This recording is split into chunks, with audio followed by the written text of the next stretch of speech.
안녕하세요. 백목사의 크리스찬 독서교실. 이번 시간은 헨리 조지의 진보와 빈곤이라는 책을 소개합니다. 산업 불황의 원인과 빈부 격차에 대한 탐구와 해결책이라는 책인데요. 자, 이 책을 먼저 소개하면 오늘날 세계 토지 제도에 큰 영향을 준 경제 사상 고전이다. 아인슈타인이라든지 헬렌 켈러, 톨스토이가 추천한 책이다. 자, 진보와 빈곤에서는 산업 분화의 원인과 빈부 격차에 대한 이 탐구 해결책을 제시했는데, 그 토지 문제가 있다. 토지를 너무 독점하고, 지주들이 독점하는 데 있어서 빈부의 대물림. 그래서 이 토지에 대한 이 세금을 단일 체제로 토지 가치세를 세게 된다. 현재 이제 부동산 값이 폭등하고, 여러 가지 이제 그 빈민들의 어려움을 겪고 있는 그런 해결책을 일찍이 소개한 책입니다. 그렇지만 이제 노동과 자본만을 중시하는 마르크스 사상이라든지 애덤 스미스의 경제 사상이 주를 이루니까 헨리 조지의 토지 사상은 이 변두리 주변의 이론으로 취급됐죠. 그럼 오늘날 이제 부동산 투기, 빈부격차 문제가 점점 심각해지니까 이 헨리 조지 사상이 역대 정부, 역대 세계 여러 나라를 통해서 계속 조명되고 있다. 아인슈타인이 이렇게 얘기했습니다. 인류에게 불행하게도 헨리 조지 같은 사람들이 아주 귀하다. 지적 예리함, 예술적 형식, 정의에 대한 불타는 사랑 등이 그의 경우처럼 아름답게 종합된 사례는 찾아보기 어렵다. 자, 톨스토이는 이렇게 얘기했습니다. 헨리 조지의 가르침에 동의하지 않는 사람들은 단지 그것을 제대로 깨우치지 못한 사람들이다. 그의 가르침에 반대하는 것은 불가능하다. 왜냐하면 그의 가르침을 잘 알게 되는 순간 그것에 동의하지 않을 수 없기 때문이다. 톨스토이도 헨리 조지의 사상을 많이 받아들여서 그의 소설에서 그런 이야기들을 많이 언급되고 있다라고 하죠. 자, 헨리 조지는 미국의 정당인 정치가 있는데 1839년에 태어나서 1897년에 돌아가신 분입니다. 헨리 조지는 미국 필라델피아 가난한 가정에서 태어났다. 공립학교도 아니다 성공의 학교로 전학했는데 그래서 중퇴하고 이제 점원 생활하고 또 배를 탔고 화물선에서 일했고 나중에 이제 인쇄소에서 식장으로 일했는데 또 서부에 가서 이제 금강사업 때나 망하고 다시 이제 인쇄공 식장공을 했다. 그러다가 이제 그 글쓰기 실력 인정받아서 기자가 되고 나중에 편집장까지 됐다.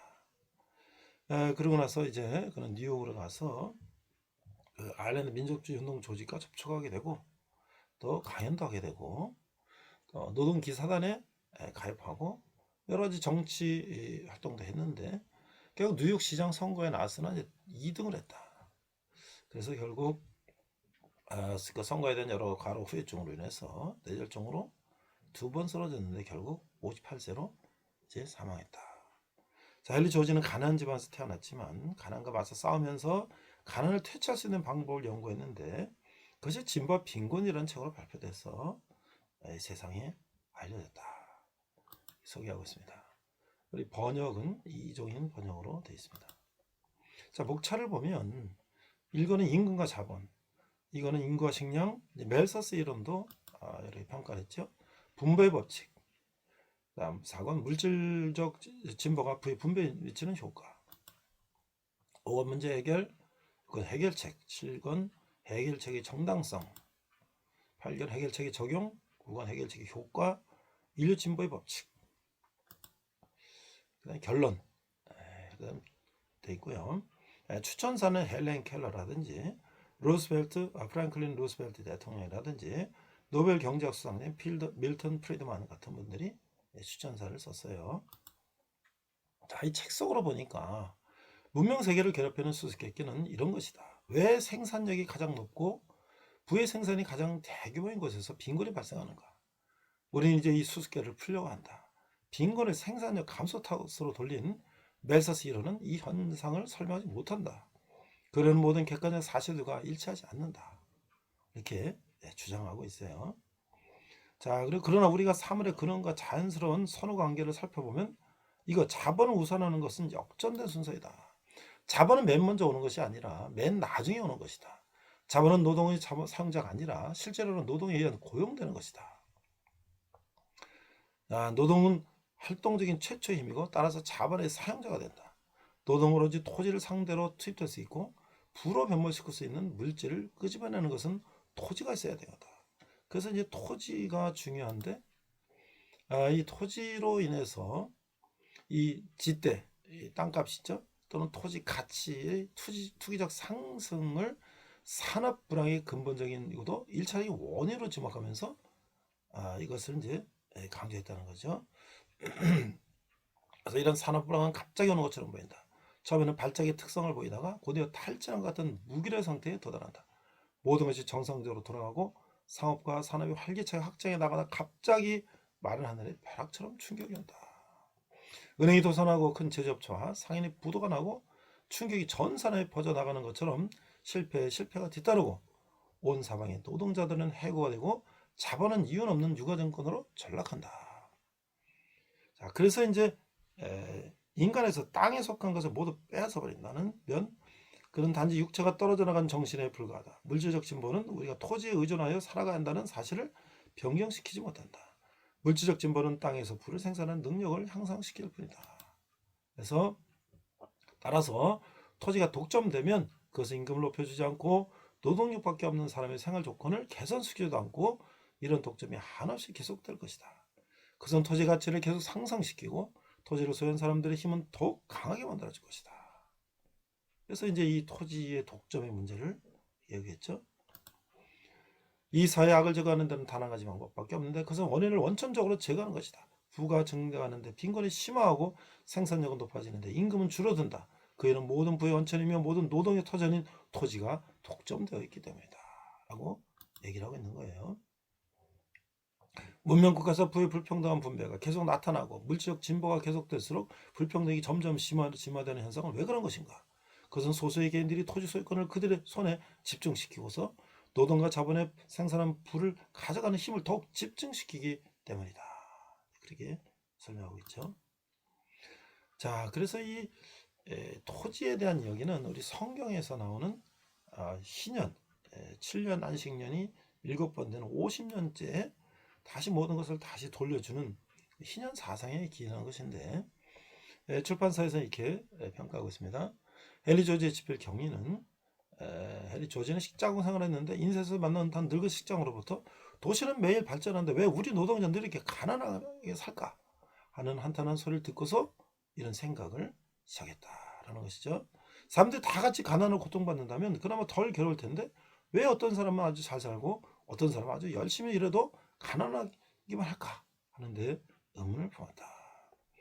헨리 조지는 당초 고전 경제 가르침이 맞는 것으로 생각했어요. 가령 임금은 자본에서 나오는 것이기 때문에 노동자 수가 늘어나면 임금으로 돌아가는 몫은 적을 수밖에 없다는 설명을 그대로 믿었는데 그래서 1870년대에 미국 서부로 들어오는 철도 부설 공사에 중국 노동자를 많이 수입하는 걸 반대했다고 해요. 그러나 나중에 조지는 생각을 바꿨어요. 노동자가 많을수록 오히려 부가 늘어난다고 봤기 때문이다. 이렇게 해서 이것은 리카르도와 미리 임금위를 반박하게 된 계획이 없고 가난한 사람이 계속 가난할 수밖에 없는 것은 토지를 많이 가진 부자들이 생산물의 상당 부분을 짓대로 가져가기 때문에 담이라고 지적하고 있어요. 그래서 마지막으로 조지는 짓대를 모두 국가 세금으로 회수한다는 아주 파격적인 주장을 펼치고 있다. 자, 이 진보와 빈곤의 책에 대한 반응은요. 남북전쟁과 노예 해방은 헨리 조지의 사상 형성에 결정적인 영향을 미쳤다. 헨리 조지는 진보와 빈곤에서 토지 사회제의 폐해가 노예제의 그것에 못지않다면서 그것이 현대판 노예제도를 만들어내는 가장 커다란 사회악이다 라고 이제 이야기를 했죠. 헨리 조지의 사상은 그의 시대에 엄청난 영향을 미쳤고 그의 사상은 조지주의, 조지즘이라는 알려진 경제 철학을 성립시켰고 그의 사상을 신봉한 사람들로 조지스트라고 한다는 것이죠. 그 대표적으로 진보 빈곤은 진보 시대의 시작을 알리는 다팔소리라는 얘기도 듣는다. 그래서 이제 이 진보주의 시대, 그다음에 이제 영국의 폐변협회 회원 이제 저명 극작가인 조지 버나드 쇼는 이렇게 말했어요. 헨리 조지는 1880년대 영국의 대표적 사회개혁가 6명 중 5명의 영감을 준 인물이다. 이 사람들이 결국 폐변협회 같은 사회개혁 운동 조직을 만들었다. 이렇게 또 설명했고요. 그래서 그는 정교 집안에서 성장했지만 10대 시절 종교회를 느끼고 종교에서 이탈했다가 50세에 다시 종교로 회의한. 그래서 그의 사상들은 톨스토이의 고백록, 이런 것에 잘 나타나 있다. 토스트는 그를 감명을 받고 그의 인생 독본과 그의 소설 부활에서도 헨리 조지 사상과 글들을 언급하고 있다. 자, 그다음에 헨리 조지 사상의 핵심은 무엇인가? 헨리 조지는 당시 정치 경제학에서 널리 받아들여지는 분배 이론을 검토했어요. 그것은 생산의 3요소인 노동, 자본, 토지 사이에서 생산물이 분배되는 방식을 설명한 이론인데 그 결과 조지는 임금, 이윤, 지대에 대한 통설이 모두 미흡뿐만 아니라 서로 연결되지 않고 있다고 진단했던 것이죠. 자, 그래서 이제 그런 이제 아담스라든지 그런 이론에 대한 어떤 문제점을 또 지적하고 그렇다고 해서 이게 공산주의를 따르는 것도 아니에요. 칼 마르크스 이론과도 또 다른 그런 이론이고 토지에 초점을 맞춘 그런 이론이라고 하는 것이죠. 그래서 앞에 이제 그 헨리 조지가 문제점을 지적한 이야기들을 이 책에서는 쭉 설명하고 있어요. 자, 헨리 조지, 칼 마르크스. 헨리 조지의 이런 경제 사상은 현행 경제 제도에 대하여 획기적인 도전을 걸어오는 것이었는데 노동자의 권익을 획기적으로 개선시키려 한다는 점에서는 칼 마르크스의 사상과 닮은 점이 있다. 자, 마르크스는 개인이 자본을 소유하는 것을 철폐해야 한다고 주장했다. 자본가는 노동의 비용을 실제 노동의 가치로 유지하여 그 차익을 챙겨서 자본으로 축적한다. 노동의 생산력을 높여주는 기계류와 건물 등도 실은 노동자에게 돌아갈 몫을 자본가가 챙겨서 사드는 것이기 때문에 자본가는 그런 기계류와 건물을 자신의 것이라고 주장할 수 없다. 그래서 마르크스는 결국 자본은 노동의 착취에 지나지 않는다고 본다. 하지만 마르크스 주장에도 허점이 있죠. 그건 생산기술 확대로 커다란 이윤이 실현되어 그 대가가 자본과 노동자 모두에게 만족스럽게 돌아갈 수 있는 방법도 있음을 아예 무시해버렸다. 그렇죠? 마르크스는 노동자 편에서 모든 걸 생각했지만 그런 사용자, 자본가들도 그런 빈부의 격차를 해소할 수 있는 또 노력을 하는 것이죠. 그래서 서구의 자본주의 사회는 강력한 노조를 형함으로써 자본과 일방적 수탈을 억제하고 이런 분배가 어느 정도 이루어지는 쪽으로 진화했던 것이다. 그렇기 때문에 이 조지가 마르크스와 다른 점은 전면적인 생산수단의 회수가 아니라 개인이 토지를 소유하는 데서 나오는 지대만 폐지하고도 주장했다는 거예요. 그래서 헨리 조지가 지금 토지를 사약으로 지목하고 있으므로 그의 사상을 가리켜 토지 사회주의다. 이렇게 설명하고 있는 것이죠. 자, 그래서 헨리 조지의 사상에 대한 찬반이 있는데요. 헨리 조지의 사상이 비판적인 사람들은 다닌스의 주장이 별 호소력이 없다고 주장해요. 다닌스는 과거의 무질서한 조세제에 대한 하나의 반발로서 주장할 수는 있었으나 오늘날 실제적인 효과는 없다. 물론 이제 세금 방법에 있어서는 여러 문제가 있을 수도 있죠. 조지가 캘리포니아, 샌프란시스코 주위의 환경을 관찰하고 또 몇 가지 전제들만 가지고 내놓은 다닌스의 주장은 오늘의 현실과는 맞지 않는다라고 평가하기도 하죠. 자, 그럼 반면에 그 자정을 지지하는 조지스트들은 이런 주장을 하고 있어요. 다닌스만으로 국가행정 비용을 모두 감당할 수 없다는 것이 밝혀졌다고 해서 조지가 지적했던 1차적 원인인 현상, 즉 부동산 투기와 불로소득을 해결하는 시도마저도 잘못된 것이라고는 볼 수가 없다라고 하는 거예요. 오늘날 부동산의 불로소득을 세금으로 환수해야 한다는 조지의 주장은 오히려 더 큰 호소력을 갖게 되었다고 하는 것이죠. 자, 이 결론입니다. 경제학 책을 처음 읽는 독자라면 이 찬반 양론을 접하고 두 입장이 모두 그럴듯하게 보여서 선뜻 어느 한편에 손을 들어주기가 어렵다고 하는 것이죠. 아무튼 오늘 한국 사회가 돌아간 상황을 보면서 빈부격차의 최대 원인은 부동산 투기한 불로소득이고 이것을 해결하지 않는 사회 정의의 구현은 유한하다는 헨리 조지의 주장은 여전히 유효하다라고 생각되는 것이죠.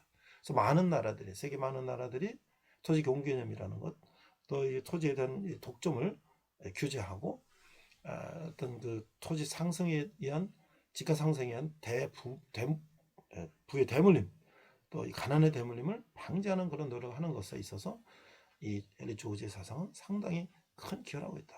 또 우리나라도 역대 정부에서 토지 공개념 개념을 도입하고 그런 여러 가지 제도를 만든 것도 이 조지의 이 토지에 대한 그 공적인 개념을 많이 이제 반영한 것이다라고 할 수가 있겠습니다. 이상 백목사의 크리스찬 독서교실이었습니다. 안녕하세요. 백목사의 크리스찬 독서교실. 이번 시간은 대천덕 신부가 말하는 토지와 경제정의라는 책을 소개합니다. 이 책은 2003년에 종이책으로 발간됐고요. 2019년에 전자책으로 발견됐습니다. 홍성사에서 출간된 책입니다. 책세권을 보면 이 책은 한국 사회 문제들을 해결하는데 매우 적절한 방향성과 필요성을 말하고 있다. 특별히 한국 사회를 염두에 둔 내용도 들어있기 때문이다. 물질적인 문제는 기도와 영적 전쟁 없이는 해결될 수 없으며 영적인 문제는 현실의 삶, 즉 실제적인 문제를 직면하지 않고는 해결될 수가 없습니다. 이렇게 소개하고 있고요. 자, 저자는 1918년 중국 산동성 제남에서 장로교 선교사의 아들로 태어나서 중국과 한국에서 성장기를 보냈다. 미국 데이비슨 대학과 프린스턴 신학교에서 공부한 뒤에 성공회로 옮겨서 남부대학에서 신학을 공부했으며 1940년 성공회 사제서품을 받았다. 1957년에 성미갈 신학원, 현재 성공회 대학교죠. 재건립을 위해서 한국에 온 그는 1964년에 신학원장직을 사임하고 이듬해 강원도 태백 산골짜기로 들어가 예수원을 세웠다. 자, 저자를 소개하면요. 계속 소개하면 할아버지는 R.A. 토레이 1세부터 시작한 성령론과 헨리 조지의 사상의 토대를 둔 경제 이론 및 공동체에 관한 가르침은 그의 치열한 삶과 함께 한국의 그리스도인들에게 깊은 영향을 끼쳐왔다. 성령세를 중시하고 말씀을 강조하는 복음주의 전통에 서 있으면서도 사회 정의에 깊은 관심을 가지고 토지개혁에 관한 서신을 역대 대통령들에게 보낼 정도로 개척자의 길을 걸은 그는 2001년 8월 6월 타계했다. 끝까지 한국 땅에 묻히기를 원했던 그는 지금 태백 산골짜기에 묻혀있다. 여러 저서가 있는데요. 나와 하나님, 우리와 하나님, 산골짜기에서 온 편지 등 다수가 있습니다. 자, 이 토지와 경제 정의의 목차를 보니까 토지와 경제에 대한 성경의 가르침에서 희년, 자본과 이자, 재산에 대한 율법, 미시팟, 토지법의 시행, 열왕과 토지, 분열되는 왕과 나봇의 포도원, 지주의 신, 바알주의와 여호와주의, 아달랴, 부자, 가난한 자, 선자들, 신약성경, 자유를 선포하라, 진행 중에 있는 희년, 교회와 토지, 토지와 교회의 소명, 기독교적 식민지와 제3세기 빈곤, 연한 경계, 이거는 경계할 개여서 경계해야 된다 이런 뜻이죠. 자, 두 번째, 성경적 경제학과 헨리 조지. 노동자의 상태 중에서 이자 인플레이션. 첫 번째 편지, 성경적 경제학의 적용에 관하여. 두 번째 편지, 토지세에 관하여. 자, 세 번째는요, 성경적 경제학과 한국교회. 한국을 위한 하나님의 해결책. 영적 전쟁과 IMF. 한국인의 심성, 샤머니즘. 통일을 대변 한국교회 준비. 그 다음에 성경 주석이 있는데요. 미가서 6장과 정의에 관한 복음서의 가르침. 그리고 이제 부록으로서는 성경적 토지정의라는 모임에 대한 안내가 있어요. 자, 출판사 서평을 보니까 저는 이 책의 내용이 한국 사회의 문제들을 해결하는 데 매우 적절하다고 생각합니다. 이 책에는 특별히 한국 사회를 염두에 둔 내용도 들어있습니다. 물질적인 것과 영적인 것은 분리될 수가 없습니다. 물질적 문제는 기도와 영적 전쟁 없이는 해결될 수 없으며 영적인 문제는 현실의 삶, 즉 실제적인 문제를 직면하지 않고는 해결될 수가 없습니다. 이 독자 리뷰를 보니까 짧지만 강렬한 책이다. 꼭 책이 길다고 생각을 바꾸는 힘이 있는 책은 아닌 모양이다. 올해 내가 읽은 책 중 가장 유익했던 책이다. 대천덕 신부는 태백 예선을 세우신 것으로 유명하신 분인데 보험주의적이면서도 사회 정의된 선적 목소리를 강조하신 한국계의 큰 어른이시다. 이 자리를 빌어 다시 한번 한국을 사랑하신 그분에게 존경을 표한다. 그리스도의 품에서 편히 쉬시기를. 자, 이 책은 진보와 빈곤을 쓴 헨리 조지의 토지 공개념을 성경적으로 풀어 쓴 책이다. 토지는 사람의 노동으로 창조된 자본과 달리 하나님께서 창조하신 것이기에 모든 인간은 하나님 앞에서 평등한 만큼 토지에 대해서도 평등한 권리를 가질 수밖에 없다. 요 근래 한국은 여러 이슈들이 터지면서 부동산 투기에 대한 주목이 높아졌다. 기독교는 이때 더 정신을 차리고 성경적 경제를 회복하려는 움직임이 있어야겠다. 다음, 성경적 토지 제도가 구역에서만 유효한 것이 아니라 지금 이 시대에도 지키기를 원하시는 하나님의 마음을 알게 되었다. 또 가려진 진실을 마주하게 되는 시간들이었다. 좀 더 공부하고 싶고 이 땅의 정의와 공의, 자비가 이루어지기를 기도한다. 다음번은요, 돈이 과연 가장 중요한 것인지 고민하게 만드는 책이다. 다음번은 토지와 경제적인 형성사 이렇게 쓰고요. 레기 25장 23절을 기초로 하여 성경에서 말하는 토지 제도와 경제 정의에 대해서 설명하고 있는데 저자는 이 책이 한국 사회 문제들을 해결하는 데 매우 적절하다고 사설하고 있다. 토지와 경제에 대한 성경의 가르침, 성경적 경제학과 헨리 조지, 성경적 경제학과 한국교회 성경 주석 순으로 구성되어 있다.